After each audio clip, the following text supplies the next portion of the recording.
Hello and welcome. This is Cheryl. Thank you so much for joining me today. We are on day 19 of the Spellbinders Crafty Advent Calendar. Each day we're going through the windows of this calendar and I'm creating a small project with it. So for day 19, we have this cute thank you stamp set. So there are 4 different thank you style sentiments that go with it. And I think I'm going to make a tag with this.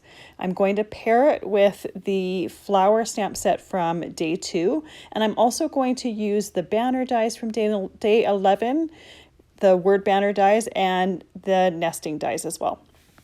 So I know I want to watercolor my images, so I'm using some white distress watercolor paper and I'm die cutting both the tag as well as the banner die.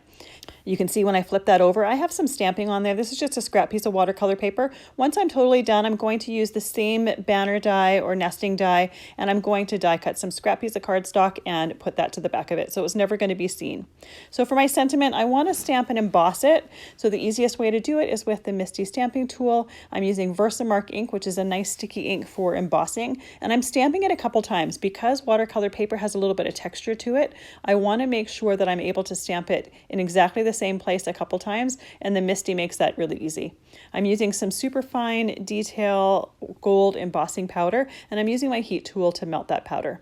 I also want to use that same Versamark ink pad as well as the gold powder to emboss my image on there. I'm using this flower image and I'm going to make it so that it's in the bottom left hand side of the tag, but because of the stamp and I want it going over the edge, I'm putting my tag upside down in my Misti stamping tool. Once again, stamping it a few times. My magnet didn't fit, so I grabbed my magnet from my Tim Holtz stamp platform, and that worked perfectly. It wasn't as strong as the Misti magnets, but it was enough to just hold it in place and make sure it didn't shift while I stamped. Now I should have used my embossing powder tool to get rid of any static, because I do have a little bit of gold powder sticking in some of those flower petals. So I'm just using a soft brush just to remove those before embossing it. You can't remove them afterwards, you have to do it ahead of time, and it's really easy to do. Easiest way is to use the embossing powder tool just to make sure that powder doesn't stick anywhere, but I didn't do that. For the outside edges of my tag, I want them to have a little bit of a thin gold line. And the easiest way to do that is rubbing this tag in my Versamark pad and then tapping it into some of the powder on some scrap paper. Emboss it. I do that usually in 2 to 3 steps so that I don't have it all the way around the tag while I'm trying to emboss it. Once that's done, I'm letting that cool down, and I'm taking the same word banner die that I used at the beginning and I'm cutting my banner shorter. Now my sentiment wasn't as big as the banner, and it's really easy to cut these shorter. You just place them in the channel, tape them into place to make sure that it doesn't shift on you in the die, and then run it through your die cutting machine again and you can get a custom sized banner. Now that I have everything ready to go, I'm going to start watercoloring. Now I'm using Distress Reinkers to watercolor. You can watercolor however you like. You could also use the Distress watercolor pencils. Even dye-based markers are good for watercoloring. I have a palette here with all of my Distress refill colors in it. And the first color I'm using is Old Paper, and I'm just doing that for my background. I start right behind the flowers and the leaves, and then I start blending out so that it gets a little bit lighter. I have a piece of paper towel on my right side that I can dip and rub my brush on to clean it off in between the different colors. That way I know I'm not going to contaminate any other colors. And because I have this image embossed, I don't really need to worry about waiting for things to dry before working on different areas. I can just do that entire thing. That embossing adds a little bit of a raised edge, so it kind of builds barriers between the different areas. So it's very easy to watercolor the whole thing and then let it dry. So for my leaves, I used Forest Moss.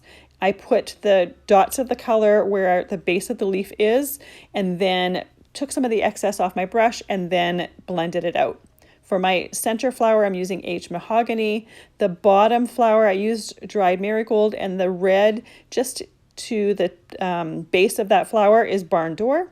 And then for those little blue flowers, I used Weathered Wood and then Faded Jeans for the darker part of that, and then blended that out a little bit. For my banner, I decided I wanted it blue. So I used that same weathered wood and then a little bit of faded jeans around the outside edges to add a little bit of depth to it. In the end, after I had done it, I think it probably would have popped a little bit more if it was left white. So just something ahead of time, if you're going to do something similar to this, maybe finish your watercoloring and then lay your banner on there and see if you like it white instead of the blue color that I did. I like it blue, but I think it just might have been a little bit more prominent, a little bit more focal if I left it white. Now, any of these distress colors, once I have the color down, if I tap in some of the darker color, because that whole area is already wet, it starts to bleed and blend on its own. So it's really easy to do this watercoloring.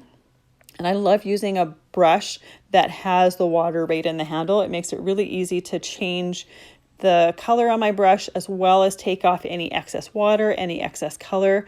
It's my favorite way to watercolor. I tend to be a little bit of a klutz, and if I had a jar with some water on my desk, there's a really good chance I'd knock it over and ruin a whole bunch of things. So by having a water brush like this, I don't have to worry about an open thing of water on my desk. Once I have my whole image watercolored, I'm going to let that dry, and then I'm going to use some Barely Art glue and glue on my sentiment. Now, these distress reinkers are meant for reinking the ink pads, but I love using them for watercolor because they're a nice transparent ink, and I can get a really deep shade of that color or a really diluted shade of the color. So I find them really easy to use. And I have all of them, like I said before, in a palette. The one thing to know though, in that palette, they never dry. So you need to store that palette horizontally. You're not going to be able to tip it up, or else you're going to have all of the inks run out of their little wells. Now that I have my sentiment glued to the bottom of my tag, I let that dry for a few moments, took my Crop-A-Dial and added a hole to the top of the tag, and then just put some gold cord in there. That's going to coordinate nicely with the gold around the edges, as well as the gold outlining of the image, as well as the sentiment. I absolutely love how the tag looks in the end. I can't wait to make some more of these. I think they'd be perfect for on gifts throughout the whole year. Thank you so much for joining me for day 19. I will see you tomorrow for day 20.